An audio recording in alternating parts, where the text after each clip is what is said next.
Eu já comentei com vocês em outras oportunidades que eu acho muito interessante como há aquele triunvirato entre aquele cientista ativista, um jornalista já escolhido, né, por aquele cientista para trocar informações e normalmente algum político, né, alguma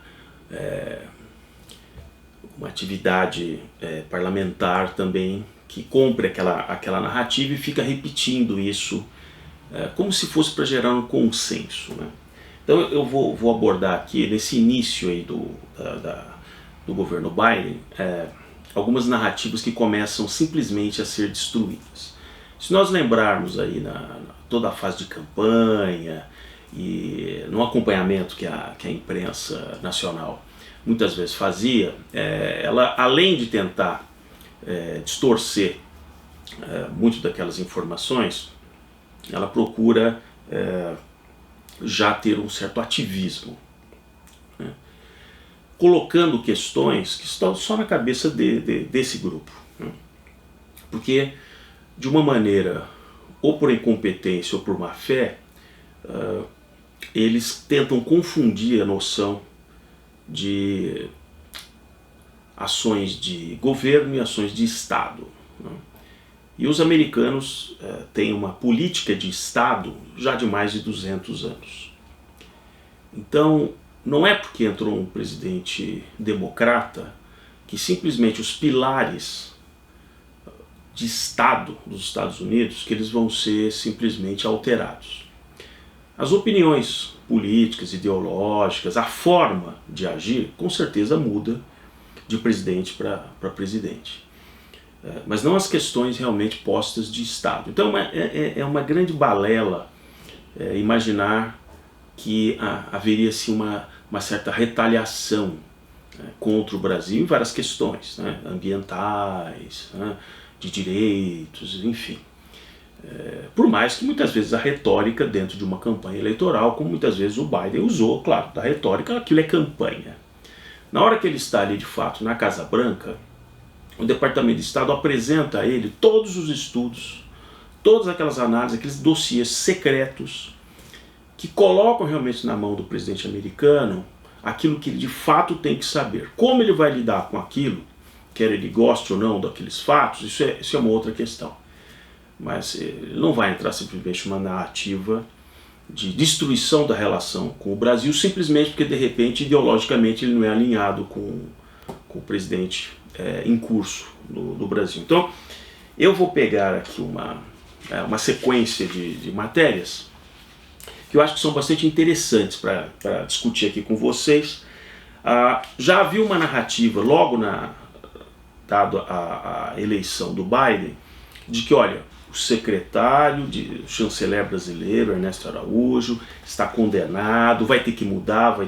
Então, por umas 2 semanas, que é o que eu chamo, que é mais ou menos aquele período da fofoca, que vai ali em torno de 10 dias a 12 dias, que é o período da fofoca onde há todo um discurso combinado. Isso é muito nítido. Se você pegar vários âncoras, por exemplo, da área política de vários canais, você percebe que há um discurso muito combinado com relação... E o alvo era o ministro Ernesto Araújo, que não havia a menor possibilidade de continuar. Aí começa a surgir aquilo assim, fontes consultadas dizem que é melhor que ele seja trocado, há pressões, enfim.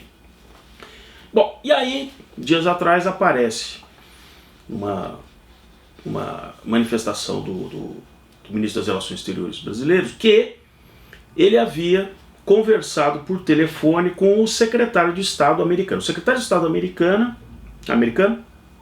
é o equivalente do nosso chanceler, e a figura do secretário de Estado americano, ele fala em nome do presidente americano sem expor o presidente americano.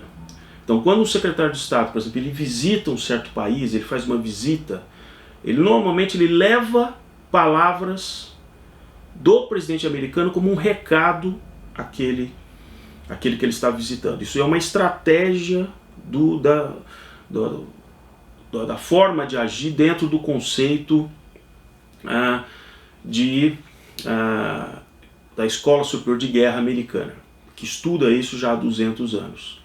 Então ele preserva o presidente americano, para só no momento específico, aí sim, depois de ele costurar essas conversas, aí sim o presidente americano vai e fala, porque seria extremamente assim, ele perderia esse poder desse braço, essa força do Estado americano, se o presidente americano fosse, por exemplo, contestado diretamente quando ele fala. Então, se é para contestar, quem está dando a cara a tapa, como se diz, é o chanceler, no caso o secretário de Estado americano. Então o ministro das Relações Exteriores, eles conversaram por telefone e identificaram, segundo o comunicado tanto da nossa chancelaria como da assessoria de imprensa americana, uma ampla agenda de ação conjunta Brasil e Estados Unidos. Então isso é um sinal exatamente que desmonta essa narrativa daqueles que diziam que eles iriam entrar numa rota de colisão com o Brasil. É uma coisa muito rasa, uma coisa, sabe, muito... E veja, a nota do porta-voz do Departamento de Estado, eles, em conjunto com o chanceler brasileiro, reafirmam a importância de uma parceria produtiva entre os dois países. Porque isso faz parte da geoestratégia americana. Ele não vai colocar o Brasil numa situação de desgaste na América Latina, sabendo da liderança regional do Brasil, e não é uma liderança simplesmente por adesão ideológica de outros países que estão aí flertando aí com ideias progressistas ou sob uma influência maior que a China. É uma liderança de fato. Isso faz parte do conceito americano, que diz assim, olha, pelo seu poder militar, tamanho da população, extensão territorial, capacidade financeira, você, de um jeito ou de outro, você é um líder regional. Quer os outros te aceitem ou não. Isso faz parte do chamado, um tipo de destino manifesto que os americanos cultuam ali há 200 anos. Agora, é interessante que nessa reportagem é demonstrado aqui o seguinte, que os preparativos para o telefonema foram feitos pelo embaixador dos Estados Unidos em Brasília, o Todd Shepard, que esteve em Washington em janeiro e se encontrou com o chanceler brasileiro na semana passada. Então veja, isso faz parte do modus operandi da alta cúpula da diplomacia americana na maneira dessas questões de Estado, como é que ele se posiciona. Primeiro, o embaixador vai até lá, conversa com o secretário de Estado, privadamente. Ele conta, ele está aqui no Brasil há alguns anos, então ele conta tudo que ele sabe daquilo que ele acompanha aqui. Ele faz um relato realmente sobre as intenções das pessoas, por mais que o Biden discorde de certas posições pessoais. Mas eles levam esse tipo de discussão num nível acima. Então, quando o embaixador, com certeza, ele retorna nessa viagem ao Brasil, ao ter esse contato na semana anterior com o chanceler brasileiro, ele já prepara o telefonema. Porque não dá para ter, num telefonema desse, você não ter uma preparação. O jogo já está combinado. O que vai ser conversado, quais os tons, aquilo que, olha, isso é um assunto que é melhor não abordarmos. Tudo isso é discutido previamente. Então não é a mídia colocando assim nas manchetes, não, porque olha, esse chanceler, vai ser um desastre conversando com os novos nomeados pelo Biden. Não vai. Porque o Departamento de Estado americano ele vai tratar sempre quais são as prioridades de Estado dos Estados Unidos. Né? Não vai entrar nessa narrativazinha, não, ele não gosta disso, não gosta daquilo, você critica. Não é isso. Então, esse é o primeiro ponto, uma coisa bastante interessante. E aí,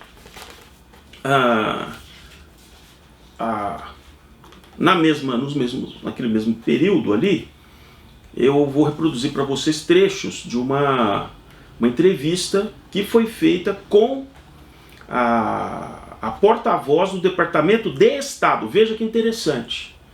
Você não fica simplesmente ali fazendo um cercadinho, esperando alguém passar para fazer perguntas. Não. Nos Estados Unidos você tem as pessoas, elas falam em nome do Departamento de Estado sobre os vários assuntos. Então existe, por exemplo, essa senhora Cristina Rosales, que é a porta-voz do Departamento de Estado americano para a América Latina.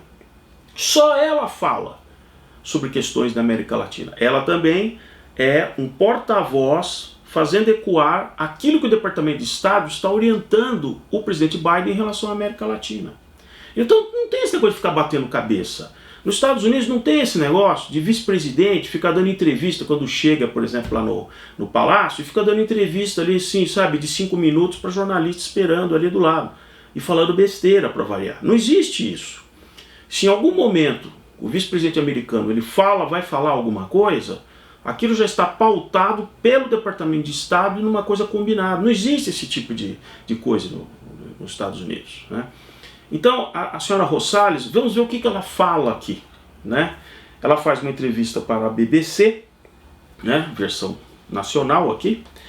Então, quando a jornalista brasileira, para variar, cutuca esse lado de mas olha como é que fica as relações com o Brasil, como se fosse briga de vizinho, sabe? Aquela bate-boca, não, agora é o seu vizinho. Ela diz, olha, conforme vão mudando os governos de um país ou de outro, vai haver uma mudança de prioridades. Vai haver.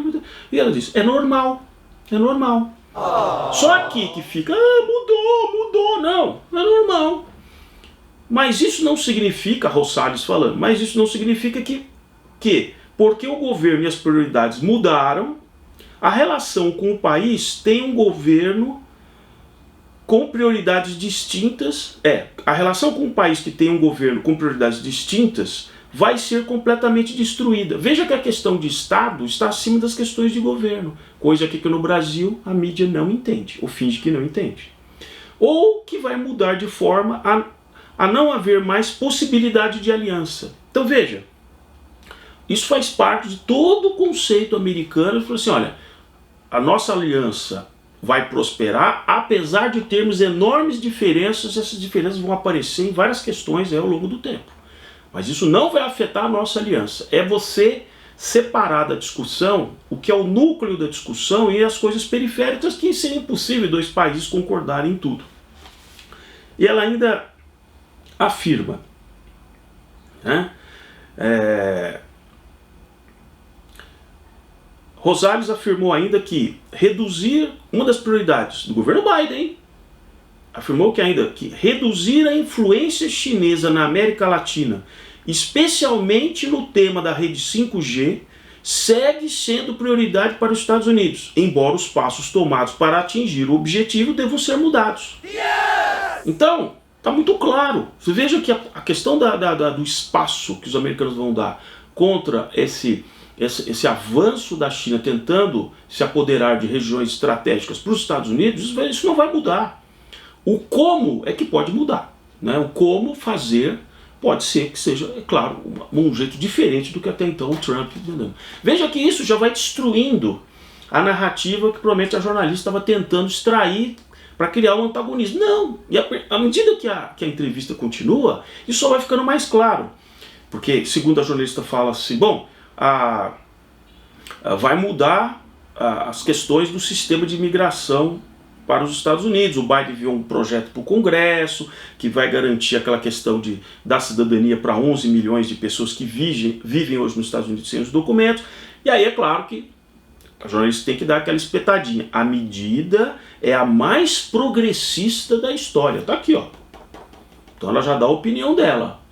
A medida é a mais progressista da história. Mas, você lembra que eu sempre falo que tem a vírgula mas Rosales afirma que isso não significa dizer, entre aspas, as portas estão abertas, que venha todo mundo.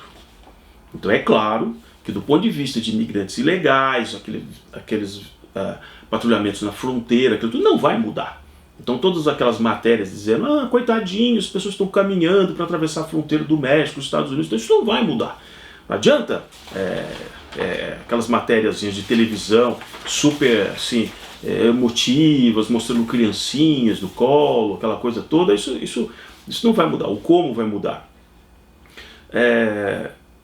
E veja outro ponto que é muito interessante que a porta-voz diz. Esse governo, que é o governo Biden, vai focar em quais são e como são as relações da China com a região. No caso, a região da América Latina, hein? Como ela se engaja para prejudicar os trabalhadores, no caso os trabalhadores americanos, enfraquecer a vantagem americana a tecnologia americana. Ela está ainda continuando a falar sobre a questão do 5G. Porque tinha sido perguntado como que está sendo definido os próximos passos do governo do Biden, vai mudar a política para reformar a abordagem do 5G, e ela entra de cara dizendo que, olha, os Estados Unidos vão defender a questão dos empregos e como que a China interfere nisso. Veja então que, sob o ponto de vista de política de Estado, não há mudança. Não há mudança. As prioridades da política de Estado americano, que é fazer negócios, expandir sua influência geopolítica em regiões que eles entendem estratégicas, como é de fato aqui a América Latina, isso não vai mudar, né? E aí ela ainda completa dizendo o seguinte: agora, no dia 22 de abril, porque no dia 22 de abril se comemora lá o dia da preservação ambiental mundial, então agora no dia 22 de abril teremos a cúpula de líderes sobre o clima, que vai ser a primeira oportunidade de ter as maiores economias do mundo, organizações multilaterais e outros participantes para essa conversa sobre a questão ambiental. Então isso é muito interessante, porque eu já tinha feito um vídeo lá no Instagram a respeito de como isso foi uma decisão também de Estado para tirar o protagonismo que até então vinha da Europa e de muitas ONGs. Como tinha, por exemplo, um pouco também nas semanas, na mesma época, tem aqueles cientistas ativistas que vêm dizer assim: a savanização da Amazônia já está ocorrendo, precisamos por um fim imediato do desmatamento e começar o reflorestamento, blá, blá, blá, blá, essa coisa. Isso não vai ficar na mão de cientista ativista. Vai ficar na mão, exatamente como foi falado aqui, de Estado para Estado, de participantes de Estado para Estado, que vão ouvir, como foi dito aqui, que eles vão ouvir. Porque ainda ao longo dessa entrevista, a jornalista ainda diz assim: mas tem diferenças aí com o atual presidente brasileiro, vocês não vão criticá-lo publicamente? E qual é a resposta dela? Os Estados Unidos e o Brasil têm uma parceria já de mais de 2 séculos. Ela que está falando, hein? A Rosales está falando. Veja, é uma pessoa que conhece muito bem toda a relação, né, geopolítica entre Brasil e Estados Unidos, para ela falar uma coisa dessa. Tem muito parlamentar aqui no Brasil que nem sabe disso, nem sabe que os Estados Unidos da América foi o primeiro a confirmar, a ratificar a independência do Brasil em 1822. Né? Então, os Estados Unidos e Brasil têm uma parceria já de mais de 2 séculos, que é bem vibrante e com muitos valores e interesses compartilhados. As administrações podem mudar e a relação fica intacta, já que há vários compromissos entre os 2 países de muitos anos sobre temas que são importantes não só para os 2 países, mas para todo o hemisfério em geral. Essa é a chamada expressão do poder nacional, no caso via o ramo diplomático, que o americano, eu ainda vou tratar disso, que são as 5 expressões do poder nacional que os americanos trabalham muito bem. Então essa é a expressão do poder via questão diplomática. Ela diz assim: nós temos condições sim de liderar o movimento aqui no caso do hemisfério sul, e os governos passam e a nossa parceria fica. Mas aí a jornalista ainda não convencida diz: mas o governo Biden não vai se furtar a fazer críticas públicas a Bolsonaro em casos como, por exemplo, o desmatamento da Amazônia, ou as questões de direitos humanos, direitos dos povos indígenas. Veja que a lacração que vem sempre sendo colocado como se isso fosse o core, né, o núcleo de uma discussão com os Estados Unidos. Se eles soubessem, né, de fato, eles têm meios pelo serviço secreto, pelas coisas que eles monitoram, pelas pessoas que eles conversam, e de fato haveria alguma coisa que eles precisassem de fato interagir de uma maneira objetiva, eles o fariam, sem dúvida que eles o fariam.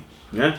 E a resposta da porta-voz é assim: eu não posso necessariamente falar pelo próprio presidente Biden, que aqui no Brasil também é uma mania muito interessante, que a imprensa ela já faz a pergunta colocando na sua boca a resposta. Então assim, na pergunta já é a resposta que ela quer que você declare, porque aí as palavras vão estar na sua boca. né? Coisa que essa porta-voz ela não cai nessa armadilha, dizer eu não posso necessariamente falar pelo próprio presidente Biden sobre o que vai ser falado ou comunicado nesse sentido.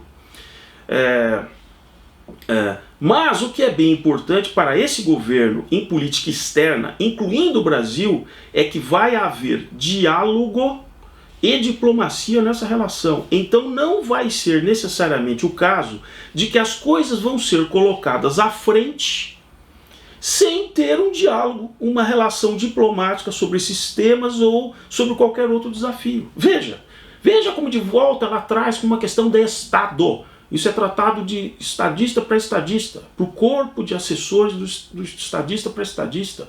Não vai entrar o ONG nessa história, não vai entrar cientista ativista dando peteco. Não, ele vai cobrar informações, me passa informações, vai designar pessoas da confiança ali do secretariado, do Departamento de Estado, que vão interagir com áreas do governo aqui para passar as informações. E eles vão ver se está vendo lisura, se está vendo sinceridade ou não. Não é como a missão daquela Organização Mundial Socialista que foi até lá o núcleo onde começou aí a pandemia e aquele pessoal ali se recusou a passar os dados clínicos de cento e tantos casos iniciais para esconder exatamente da origem de onde passou. É diferente, hein? É diferente, isso é público. E aí, para finalizar, ainda sempre tentando tirar da porta-voz, né? O objetivo da matéria era criar um desconforto, né? Para poder depois publicar. Outros jornalistas no Brasil iriam reproduzir uma matéria como essa, que é interessante que a partir de uma entrevista como essa ninguém fala mais nada, tá tudo quietinho. Mas se tivesse havido um desgaste, um outro jornalista reverberaria essa entrevista para o seu também canal ou jornal respectivo. Então, essa estratégia é bastante recorrente. Um escreve para o outro, né? Então, ainda há a seguinte pergunta para a porta-voz, a Rosales. Então, não deve haver nenhum tipo de sanção ou medida mais dura? Veja aquilo que eu disse de tentar colocar na boca do entrevistado. Veja só, uma coisa é você perguntar, haveria algum tipo de ação do governo americano no caso dele discordar? Não, mas ela já coloca as palavras, ela coloca assim, então não haveria nenhum tipo de sanção ou medida mais dura sem antes esgotar os instrumentos diplomáticos de diálogo? Olha que coisa bizarra, veja essa frase. Então não deve haver nenhum tipo de sanção ou medida mais dura sem antes esgotar os instrumentos diplomáticos de diálogo. O que ela pensava que ela ia responder? Que ela diz, não, antes da gente estudar essa questão com o Brasil, nós vamos retaliar sim, nós vamos aplicar sanções, viu? Antes mesmo da gente conversar com o governo brasileiro. Vocês acham que é viável uma coisa dessa dentro de uma política de Estado? E aí a Rosales diz assim, eu não consigo falar com certeza que não haverá alguma coisa. Não posso decifrar o futuro. Olha que humilhação. Olha que humilhação. Você entende? Se eu fazer uma pergunta ridícula dessa, ter que ouvir isso. O conceito de diplomacia, veja ela ensinando a jornalista, hein? Veja ela ensinando. O conceito de diplomacia é que vai ditar passo a passo.